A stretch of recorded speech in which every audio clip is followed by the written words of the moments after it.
episode 2 of the Buckets Player Comparison Buckets Battle Series. In this episode, we've got James Harden going up against Luka Doncic for the Battle of Texas.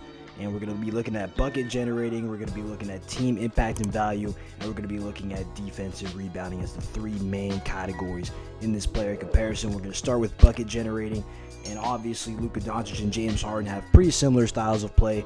Both are guards, ball-dominant guards. Luka Doncic started his NBA career as a shooting guard, shifted over to the point guard position. James Harden has done a lot of the same, to be honest. Even though he is still listed as a shooting guard, he still handles a lot of point guard responsibilities, bringing up the ball, running the show, running the offense.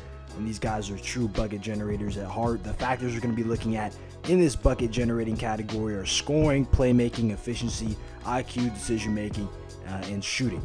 And in this bucket generating category, I'm going to give the slight edge to Luka Doncic. If you look at the numbers, Luka Doncic is putting up 51 points a game in terms of points generated, 29 points per game scoring the basketball, 22 points per game off of assists. He has a 53 effective field goal percentage. He shoots 57% on his twos, 32% on his threes, 75% on his free throws. He gets 9 assists a game with 4 turnovers, and he has the ball in his hands 8.7 minutes per game, which is at the top of the league. James Harden also holds the ball for 8.7 minutes a game. He has a 53 points per game generated, 2 higher than Luka, 34 points per game off of his scoring, 19 points per game off of his assists. He has a 53 effective field goal percentage. He shoots 54% on his twos, 35% on his threes, 86% on his free throws, with 7 assists a game, 4.5 turnovers.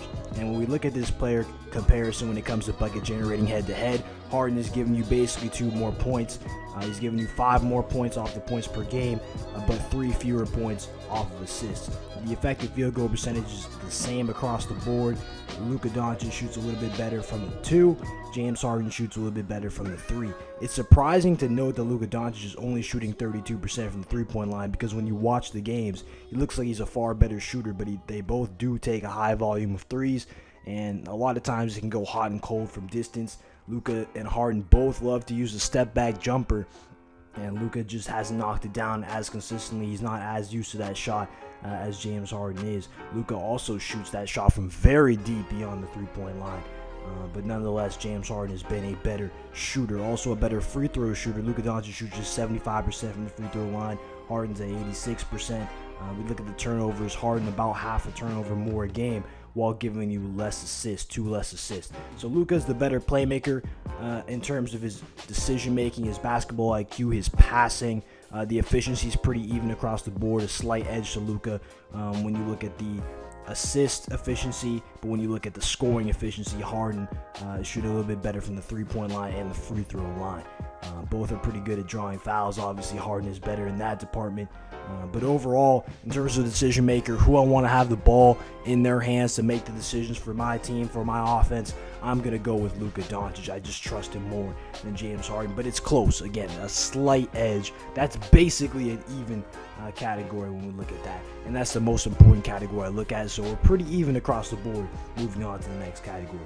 When we look at this next category, team impact and value, I'm going to give this advantage to James Harden. And this is really a longevity thing for James Harden. He has the experience. He has the longevity of playing in multiple playoff series, making it to the Western Conference Finals. He has significantly underperformed multiple times in the playoffs, but he still has led his teams to deep playoff runs, including being 1 game away from the NBA Finals against that stacked Golden State Warriors team. Although there was a meltdown in that game, they missed 27 consecutive three-pointers, James Harden still led them to that moment to have that chance and to be in that series. And they actually had a 3-2 series lead in that Western Conference Finals series. So that is definitely a huge plus for James Harden. We talk about Luka Doncic, he's only a sophomore. Okay, and he was on pace to play in his first career playoff series this year. He has never played in the NBA playoffs before. The fact that we're already having this player comparison to begin with, when Luka Doncic is in his sophomore season, and he's already on Harden's level and in this conversation, is insane. It's absolutely insane. We talked about LeBron James and his longevity and being at age 35 and being in the conversation with guys like Kawhi Leonard, Giannis Antetokounmpo. Luka's almost the opposite. He's doing it at such a young age. He's already playing at a superstar level, and that's just insane to see. The fact that we're having this conversation, though, is still, we got to give the edge to James Harden because he's done it in the playoffs. He's proven himself that he can at least put up numbers and lead his team relatively far in the postseason and be very, very competitive on that level. This is the first time we're going to see Luka in the playoffs, hopefully, when basketball does come back. We look at the regular season. James Harden and the Rockets are 40-24. Luka Doncic and the Mavs are 40-27. The Mavs with Luka have a +6 net rating, as do the Rockets with James Harden. But without Luka Doncic, the Mavericks are still a +5, mainly due to the fact that they have good depth and very good coaching when it comes to Rick Carlisle. The Houston Rockets are a net 0. They're basically even when James Harden's off the floor, despite having a superstar in Russell Westbrook to really lead the charge there. He also started off the season very slowly, and Russell Westbrook did, but he picked it up. But Harden's still clearly the most impactful player on that team. When we look at those impact numbers, it shows that James Harden is meant a little bit more to the Houston Rockets than Luka Doncic. Luka obviously battling injuries as well. Harden has another superstar on his roster, like we said before, who's been better than him, though. I mean, we got to be real. In all of 2020, Russell Westbrook has been a better basketball player than James Harden. But we have to look at 2019 as well, and we have to look at all the years that precede that. James Harden's a better overall player. Russell Westbrook has had a couple months stretch now where he's been the driving force of Houston's success. He's a less efficient bucket generator. Russell Westbrook is. He doesn't have the consistent perimeter shot, but he's been more productive and efficient in these past couple months. He's not in this conversation necessarily for the battle of the best player in Texas. He's not on the tier of Luka Doncic and James Harden as overall basketball players. We look at their coaching. Mike D'Antoni's good, but he's a stubborn offensive coach. He really treats defense as an afterthought. But Luka, on the other hand, he has elite coaching and Rick Carlisle, who values both sides of the ball.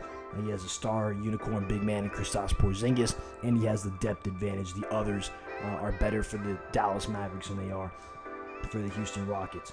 So I'm going to give James Harden the edge in that value impact category. And when we talk about defensive rebounding, I'm also going to give the advantage to James Harden. Harden has actually become very underrated by some people defensively.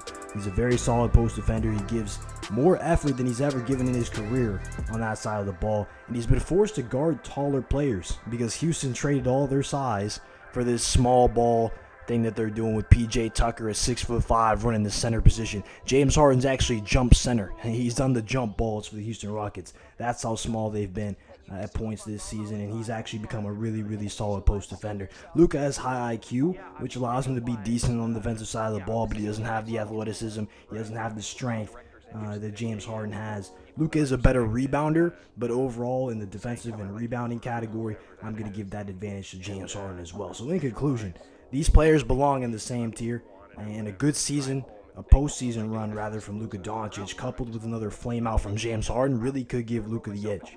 He's only in his second season. I think Luka Doncic will have a much better career when it's all said and done than James Harden, given the fact that Harden was a sixth man of the year type of guy his first couple years. He didn't really even have a starting role. Luka Doncic is on pace to be a lot better. He's already near James Harden's level right now. This is his sophomore season in the NBA. But for right now, James Harden is the king of Texas, and he deserves that crown until Luka Doncic can officially take it from him.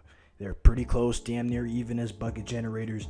Harden is proven to be more impactful at this point in time, and he's also proven to be better in the defensive aspect of the game. Thank you guys so much for tuning in. I'm out.